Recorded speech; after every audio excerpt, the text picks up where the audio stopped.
জুলাই সনদ স্বাক্ষরের দিনে জুলাই যোদ্ধাদের রাস্তায় নামা সরকারের ব্যর্থতা এবং জাতির জন্য লজ্জার বলে মন্তব্য করেন জামায়াতে ইসলামীর আমির ডাক্তার শফিকুর রহমান। শুক্রবার বিকেলে মিরপুরে শ্রমিক কল্যাণ ফেডারেশনের উদ্যোগে শ্রমিক সমাবেশে তিনি একথা বলেন। জামায়াত আমির বলেন, অনেকের দাবি মেনে নেওয়া হচ্ছে, অথচ জুলাই যোদ্ধারা বঞ্চিত হচ্ছে। আগেও দুর্নীতি হয়েছে, এখনও বিপুল পরিমাণে দুর্নীতি হচ্ছে। বলেন, দেশের ইতিহাসে জামায়াতের মতো আর কাউকে এত জুলুমের শিকার হতে হয়নি। জুলাই আন্দোলনের পর জামায়াতে ইসলামী এখন পর্যন্ত কারো বিরুদ্ধে ব্যক্তিগত প্রতিশোধ নেয়নি।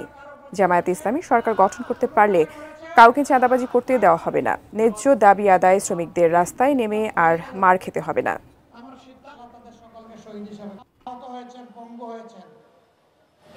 আজকে তাদের দাবির জন্য যেদিন জুলাই সনদে স্বাক্ষর হবে সেই দিনটি পর্যন্ত তাদেরকে রাস্তায় নামতে হচ্ছে।